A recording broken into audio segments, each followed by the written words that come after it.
সুপ্রিয়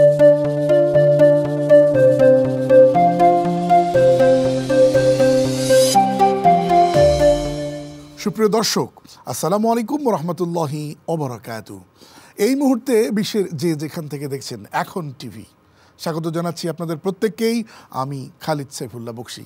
শুরু করছি আপনাদের জন্য আমাদের মাসব্যাপী বিশেষ আয়োজন ভাইয়া হোটেলসের সৌজন্যে সংযমের অর্থনীতি, পাওয়ার্ড বাই শাহজাদি 2-in-1 মেহেদি। এই আয়োজনের সহপৃষ্ঠপোষক মুনতাহা স্টিল। এই আয়োজনে প্রতিদিন আমরা কোনো একটা বিষয় নিয়ে কথা বলবার চেষ্টা করি। আজ যে বিষয় নিয়ে কথা বলতে চাই, সত্য কথায় ব্যবসা হয় না। হয় কি হয় না জানবো আমরা ইনশাল্লাহ, বা হওয়া উচিত কিনা। সম্মানিত স্কলার আছেন দুজন আমাদের সাথে। আমাদের স্টুডিওতে আছেন বিশিষ্ট আলেম দ্বীন, বিশিষ্ট ইসলামী স্কলার জনাব আবদুল্লাহ রাফি, যিনি Manarat Dhaka international school and কলেজে শিক্ষকতা করছেন। স্বাগত আপনাকে। আসসালামু আলাইকুম। ওয়ালাইকুম আসসালাম রহমতুল্লাহ। এবং মালয়েশিয়া থেকে যুক্ত হয়েছেন IIUM মালয়েশিয়া ওয়াইসির ইউনিভার্সিটিতে পিএইচডি গবেষণা করছেন ইসলামিক থট অ্যান্ড সিভিলাইজেশন এই সাবজেক্টের উপরে আছেন জাহিদ বিন হাসিম। শাইখ, স্বাগত আপনাকে। আসসালামু আলাইকুম রহমতুল্লাহ। ওয়ালাইকুম আসসালাম রহমতুল্লাহি ওয়া বারাকাতুহু। শাইখ, আমরা আসবো আজকের নির্ধারিত বিষয়ে আপনার কাছে খানিকক্ষণ বাদে। শুরুতেই আপনাকে নিয়ে বলতে চাই, বেশিরভাগ রিজিক নিহিত রেখেছেন আল্লাহ তাআলা ব্যবসা বাণিজ্যে। চাকুরি রাসূল করিম সাল্লাল্লাহু আলাইহি ওয়াসাল্লাম নিরুৎসাহিত করেছেন, এটাকে গোলামীর জিনজিরের সাথে তুলনা করেছেন। আর আদর্শ ব্যবসায়ীরা তো কিয়ামতের দিন হাসর নাসর হবে অনেক সাহাবাদের সাথে, কারণ অনেক সাহাবারাও ব্যবসা বাণিজ্য করতেন। ব্যবসার কি প্রিন্সিপাল এবং ব্যবসায়ীর কোন আদর্শে আদর্শবান হওয়া উচিত বলে আপনি মনে করেন? শুক্রিয়া, ধন্যবাদ। অত্যন্ত বাণী একটি কোয়েশ্চেন, যে আদর্শ ব্যবসা। তো ব্যবসার আদর্শ অবশ্যই আপনাকে দুটি জিনিস প্রথমত লক্ষ্য রাখতে হবে। একটা হলো হালাল কিংবা হারাম। সে হালাল এবং হারামের নির্ধারণে যদি আমরা আসি মূলনীতি হিসেবে, আহাল্লাহুল বাইআ ওয়া হারামার রিবা। প্রথম ভাগটা এখানে করতে হবে যে সুদ জাতীয় যে বিষয়টা আছে এটাকে আল্লাহ তাআলা হারাম করেছেন, এটা খুব সতর্ক থাকতে হবে। ও আহাল্লাহুল বাইআ, ব্যবসাকে আল্লাহ তাআলা হালাল করেছেন, এই একটা বিষয়। আর উৎসাহের ব্যাপারে একটি বিষয় হলো যে আল্লাহ তাআলা ইয়ামহাকুল্লাহুর রিবা ওয়া ইউরবিস সাদাকাত, যে আল্লাহ তাআলা সুদকে হারাম করেছেন এবং হালাল জাতীয় সাদাকাত বলতে চ্যারিটি বা দানমূলক যে বিষয়টা আছে, অর্থাৎ বৈধ যে ব্যবসাগুলো আছে সেগুলোকে আল্লাহ বাড়িয়ে দিয়েছেন। সেক্ষেত্রে আপনাকে প্রথম প্রিন্সিপাল হবে আমার এই বিজনেস যেন কোনোভাবেই সুদের সাথে জড়িত না হয়। দ্বিতীয়ত আরেকটি প্রিন্সিপালস হলো আমার সেখানে কোনো ধরনের মিথ্যার আশ্রয় নেওয়া যাবে না ব্যবসার ক্ষেত্রে, অর্থাৎ মাপে চুক্তিতে কোনো বিষয়ে আপনার ধোঁকার আশ্রয় নেওয়া যাবে না। রাসূল সাল্লাল্লাহু আলাইহি ওয়াসাল্লাম বলেছেন, মান গাশশানা ফালাইসা মিন্না, যে ব্যক্তি কোনো কাজে ধোঁকা দেয়, ফ্রড করে, সে আমার চিটিং করে, সে আমার উম্মত উম্মত নয়। নয়। আসবো আপনার কাছে একটু, মালয়েশিয়া থেকে আসি। জাহিদ বিন হাসিম, শাইখ বলছিলেন যে মান গাশশানা ফালাইসা মিন্না, যে ব্যক্তি ধোঁকা দেয় সে আমার উম্মত নয়। কিন্তু আপনি ব্যবসায়ীদের সঙ্গে আলাপ করবেন যে হুজুর এগুলো বুঝবেন না, ওই টুকটাক মিথ্যা টিথ্যা না বললে হয় না, আসলে সত্য কথায় ব্যবসা হয় না। তো কেউ যদি মিথ্যা বলেই ব্যবসা করে তাহলে তার এই হালালটা কি হয়, আর কতটুকুন মিথ্যা বলা যাবে? আল্লাহ তাআলা তো বলেছেন যে লা তালবিসুল হাক্কা বিল বাতিলি ওয়া তাকতুমুল হাক্কা ওয়া আনতুম তা'লামুন। তো সব মিলিয়েই তাহলে এই ব্যবসায়ীর কি হবে? সত্য কথা না বললে তো ব্যবসা হচ্ছেই না, অনেক ব্যবসায়ীরা তাই বলেন। আসলে ইসলামী ব্যবসায়িক মূলনীতি অনেকগুলো রয়েছে। এর মধ্যে একটা হচ্ছে যে লা দরারা ও লা দিরারা, যে ব্যবসায়ী ব্যক্তি নিজে ক্ষতিগ্রস্ত হবে না এবং অন্য কেউ সে আসলে ক্ষতিগ্রস্ত করবে না। কিন্তু আমরা যদি মিথ্যা কথা বলার মাধ্যমে যদি আমরা ব্যবসা বাণিজ্য করতে যাই, তাহলে আমি নিজে লাভবান হলেও আমি আরেকজনকে মূলত আসলে ক্ষতিগ্রস্ত করছি, যেটা আসলে ইসলামের মূল যে স্পিরিট, এই স্পিরিটের সাথে এটা যায় না। এছাড়াও যদি আমরা মিথ্যার আশ্রয় নিয়ে যদি আমরা ব্যবসা বাণিজ্য করতে যাই, তাহলে মূলত আমরা সত্যকে মিথ্যার সাথে আমরা আসলে দুটাকে একত্রিত করে ফেলছি। আর এটা একটা হারাম কাজ। আল্লাহ রাব্বুল আলামিন বলছেন পবিত্র কোরআন 2 নম্বর সূরা বাকারার আয়াত নম্বর 42 এবং পবিত্র কোরআনের 3 নম্বর সূরা আল ইমরানের আয়াত নম্বর 71, আল্লাহ সুবহানাহু ওয়া তাআলা বলছেন, ওয়ালা তালবিসুল হাক্কা বিল বাতিল ওয়া তাকতুমুল হাক্কা ওয়া আনতুম তা'লামুন। আর তোমরা সত্যকে মিথ্যার সাথে মিশ্রণ করো না, আর তোমরা জেনে শুনে সত্যকে গোপন করো না। এছাড়া যদি আমরা আল্লাহ রসুল সাল্লাল্লাহু আলাইহি সাল্লামের একটা হাদিস দেখি, সেখানে একজন ব্যক্তির প্রশ্ন করলো, ইয়া রাসূলুল্লাহ, একজন মুমিন ব্যক্তি তিনি কি দুর্বল হতে পারেন? রাসূলুল্লাহ সাল্লাম বলেন না, হ্যাঁ, তিনি দুর্বল হতে পারেন। সে ব্যক্তি আবার প্রশ্ন করলো যে আয়াকুনা বাখিলান, সে কি কৃপণ হতে পারে? রাসূলুল্লাহ সাল্লাল্লাহু আলাইহি সাল্লাম বলেন নাম, হ্যাঁ, সে কৃপণ হতে পারে। কিলা, সে ব্যক্তি আবার প্রশ্ন করলো আয়াকুনা, সে কি আপনার মিথ্যাবাদী হতে পারে? আল্লাহ রসুল সাল্লাল্লাহু সাল্লাম বললেন লা, না, সে কখনো মিথ্যাবাদী হতে পারে না। আর আমরা জানি যে মিথ্যা বলা, এটা হচ্ছে যারা মূলত মুনাফিক, এটা হচ্ছে তাদের আলামত গুলোর একটি। আর মুনাফিকরা, তারা যে সমস্ত কারণে কিয়ামতের দিন শাস্তি ভোগ করবে, এর মধ্যে একটা অন্যতম কারণ হচ্ছে তাদের এই সমস্ত মিথ্যা বলা, যেটা আল্লাহ রাব্বুল আলামিন উল্লেখ করেছেন পবিত্র কোরআন 2 নম্বর সূরা বাকারার আয়াত নম্বর 10। আল্লাহ রাব্বুল আলামিন বলছেন যে আর তাদের অন্তরের মধ্যে বেদি আছে, ফাজাদাহুমুল্লাহু মারাদা। আল্লাহ রাব্বুল আলামিন মুনাফিকদের যে বেদিটাকে দিন দিন বৃদ্ধি করে দেন। এর কারণ কি? বিমা কানু ইয়াকযিবুন। কারণ এই মুনাফিকরা হচ্ছে মিথ্যাবাদী। এছাড়াও যদি আমরা পবিত্র কোরআন থেকে 33 নম্বর সূরা মুনাফিকুনের আয়াত নাম্বার 1 আল্লাহ রাব্বুল আলামিন বলছেন ওয়া শাহিদাল্লাহ, আর আল্লাহ রাব্বুল আলামিন তিনি সাক্ষ্য দিচ্ছেন যে মুনাফিকরা হচ্ছে মিথ্যাবাদী। তার মানে হচ্ছে এইভাবে আমি আপনি যদি মিথ্যার মাধ্যমে কাউকে ধোঁকা দিয়ে যদি আমরা ব্যবসা বাণিজ্য করি, আমরা মূলত আসলে মুনাফিকের একটা চরিত্রকে আমরা আমাদের মধ্যে ধারণ করছি। আর অন্যথায় আমরা নিজেদেরকে বলছি যে আসলে আমরা একজন মুমিন, আমরা একজন মুসলিম। এটা আসলে একে অপরের সাথে যায় না। আর আমরা আসবো মানে শাইখ, আপনার কাছে আসবো, একটা বিরতি নেবার সময় হয়েছে। দর্শক থাকুন আমাদের সাথে, ফিরছি খুব শীঘ্রই ইনশাল্লাহ।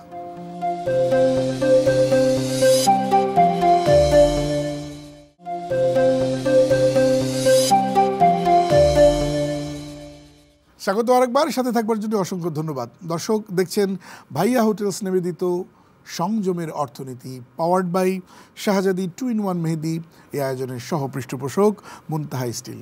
দর্শক আজ আমরা কথা বলছি সত্য কথায় ব্যবসা হয় না, হয় কি হয় না, ইনি শাইখরা আলোচনা করছেন। শাইখ চমৎকার করে মালয়েশিয়া থেকে উনি বেশ তথ্য দিলেন। আমি আপনার কাছে এখন যে বিষয়টা জানতে চাই যে একটা তো হলো মিথ্যা বলা, ওজন কম দেওয়া, আর হলো সুদ, এই ব্যাপারগুলো এসছে। সত্যের সাথে মিথ্যা মিশ্রিত করে কথা বলা, সত্যকে গোপন করা ইত্যাদি। এখন কেউ যদি মজুতদারি করে অন্যায়ভাবে মানে এইভাবে, এটা বলতে চাই যে দাম খুব বেশি বাড়ানোর না বাড়া পর্যন্ত আমি আটক করে রেখে একটা ক্রাইসিস তৈরি করলাম, তারপর আমি প্রোডাক্ট ছাড়া শুরু করলাম, যে বড় বড় ব্যবসায়ীরা যে কাজগুলো করে থাকে, এটাকে ইসলাম কিভাবে দেখে? অসংখ্য ধন্যবাদ এই সুন্দর প্রশ্নটি উত্থাপন করার জন্য। বর্তমান সময়ে বিশেষ করে যদি আমরা বাংলাদেশের বাজারকে আমরা বিশ্লেষণ করি, বা বিশেষ কিছুদিন আগেও দেখা গিয়েছে যে পণ্যের দাম হঠাৎ করে বেড়ে যায়, একটা মানুষের সাধ্যের বাহিরে চলে যায়। তো এগুলোর কারণটা দেখা যাচ্ছে যে কিছু কিছু ব্যক্তি, কিছু কিছু ব্যবসায়ী তাদের বিশাল একটি জায়গা, কিছু একটা অ্যামাউন্ট, যে পণ্যটা মানুষের প্রয়োজন সেটা গুদামজাত করে রেখে দিচ্ছে, যার ফলে মানুষের সাধ্যের বাহিরে চলে যাচ্ছে। তো এই ধরনের যদি হয় যে মানুষ তার সাধ্যের বাইরে চলে যাচ্ছে, জীবনযাপন করতে কষ্ট হচ্ছে, তারা নিশ্চয়ই যে সকল ব্যক্তিরা এই সকল পণ্য মজুত করে রেখে দিচ্ছে তাদের বেশি অধিক মুনাফার জন্য, তাহলে অবশ্যই আল্লাহর দরবারে তাদেরকে জবাবদিহির আওতায় আসতে হবে। কারণটা হলো তারা তাদের মানুষের ক্রমিক ক্ষমতার বাহিরে নিয়ে যাচ্ছে।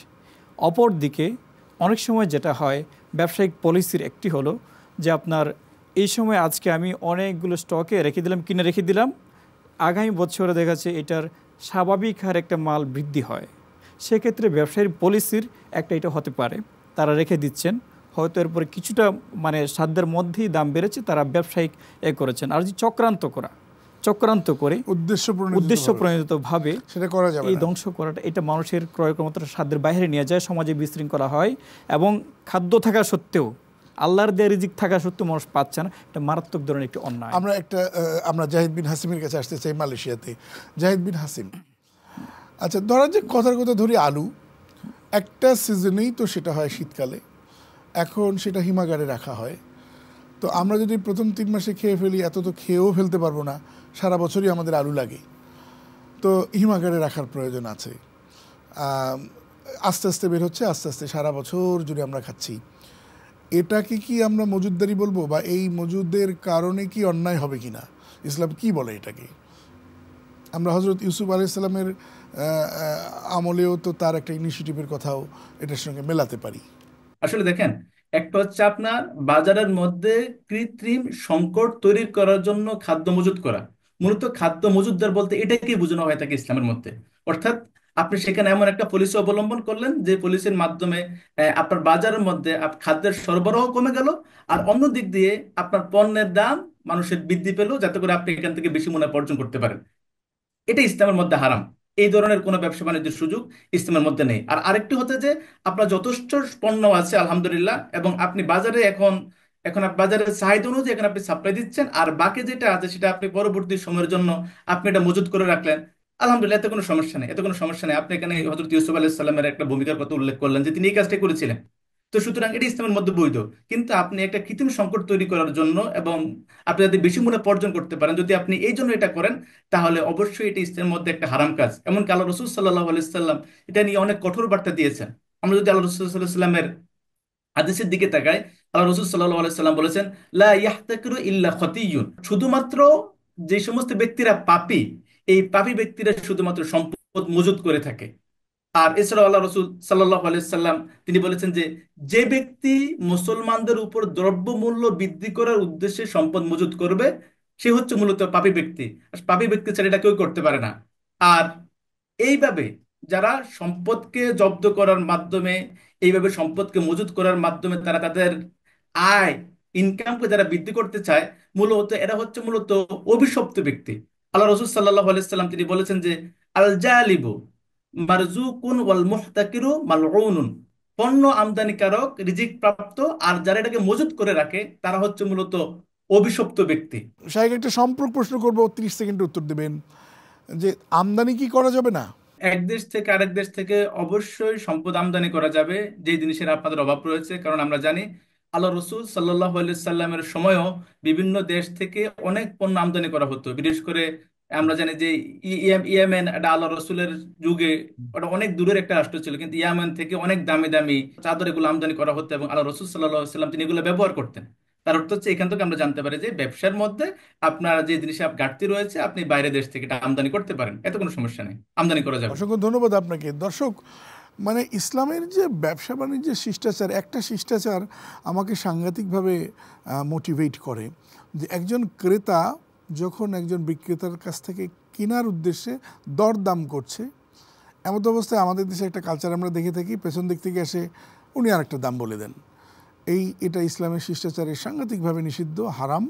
অর্থাৎ একজন ক্রেতা যখন সে দর কষাকষি করছে, যতক্ষণ পর্যন্ত না উনি তার দর কষাকষি করে মানে ফিরে না যাবে, পৃষ্ঠ প্রদর্শন না করবে, ততক্ষণ পর্যন্ত অন্য গ্রাহক তিনি দাঁড়িয়ে থাকবেন এবং তিনি মাঝখানে দাম বলতে পারবেন না। অর্থাৎ যতক্ষণ পর্যন্ত ওনার ওখানে দরদাম চলবে। এই যে অসাধারণ সব শিক্ষা, এগুলো ইসলামেই রয়েছে। রাসূল করিম সাল্লাল্লাহু আলাইহি ওয়াসাল্লাম আমাদের শিখিয়ে দিয়ে গেছেন। দুর্ভাগ্য হচ্ছে এগুলো আমরা আমল করি না। দর্শক, সময় আছে একটা বিরতি নেবার, আশা করছি আমাদের সাথেই থাকবেন ইনশাআল্লাহ।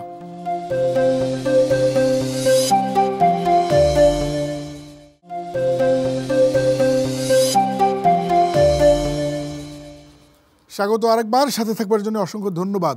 দর্শক, দেখছেন ভাইয়া হোটেলস নিবেদিত সংযমের অর্থনীতি, পাওয়ার্ড বাই শাহজাদি 2-in-1 মেহেদি। এই আয়োজনের সহ পৃষ্ঠপোষক মুনতাহা স্টিল। কথা বলছি, সত্য কথায় ব্যবসা হয় না। আমরা মালয়েশিয়াতে যুক্ত আছেন আমাদের সঙ্গে শাহেক। শাহেক, যে বিষয়টি জানতে চাই, কোনো ব্যবসায়ী যদি সত্য কথা বলে ব্যবসা করেন, খাদ্যে ভেজাল না দেন, অসত্য না বলেন, মিথ্যে কথা না বলেন, সত্যকে গোপন না করেন, মাপে কম ঠিক মতো দেন, সুদ না খান, সুদের সঙ্গে জড়িত নন, এই ব্যবসায়ীর সম্পর্কে আল্লাহ বা রাসূল সাল্লাল্লাহু আলাইহি ওয়াসাল্লামের পক্ষ থেকে কোনো শুভ বার্তা আছে কিনা? একজন সত্যবাদী হিসেবে যদি তিনি কবুল হয়ে যান, তাহলে তিনি কিয়ামতের দিন মহান ব্যক্তিদের তিনি অন্তর্ভুক্ত হবেন। আমরা যদি দেখি আল্লাহ রাব্বুল আলামিন বলেন সূরা ফাতিহার মধ্যে যে আমরা আল্লাহ রাব্বুল আলামিনের কাছে দোয়া করে থাকি, আনআমতা আলাইহিম, হে আল্লাহ আপনি আমাদেরকে সেই সমস্ত ব্যক্তিদের অন্তর্ভুক্ত করে দিন যে সমস্ত ব্যক্তিরা আপনার অনুগ্রহ প্রাপ্ত হয়েছে। আর এই সমস্ত অনুগ্রহ প্রাপ্ত কারা, এটার একটা পরিচয় আল্লাহ রাব্বুল আলামিন দিয়েছেন পবিত্র কোরআন 4 নম্বর সূরা নিসার আয়াত নম্বর 69। আল্লাহ রাব্বুল আলামিন বলছেন যে ওয়ান-নাবিয়্যিন ওয়াস-সিদ্দিকিন ওয়াস-শুহাদাই ওয়াস-সালিহিন। তাহলে আমরা যদি আমাদের ব্যবসা নীতিতে যদি আমরা সত্যবাদী হতে পারি, ইনশাআল্লাহ আমরা আশা করতে পারি আমরা এই সত্যবাদী ব্যক্তিদের অন্তর্ভুক্ত হতে পারবো। শাহেক, আপনাকে অসংখ্য ধন্যবাদ আজকে আমাদের সাথে যুক্ত হবার জন্যে। শাহেক, আপনার কাছে আসতে চাই যে বিষয়টি উনি যেখান থেকে বলছিলেন যে অনেক রকম পুরস্কারের কথা বলা হয়েছে, কিন্তু মাঝে মাঝে এমন কিছু অবস্থা তৈরি হয় যে রাষ্ট্রের কিছু ভুল নীতি, ভুল পদক্ষেপ অথবা ভুল প্র্যাকটিস অথবা অসুস্থ প্র্যাকটিসের কারণে সৎ ব্যবসায়ীরা ব্যবসা করতে পারে না।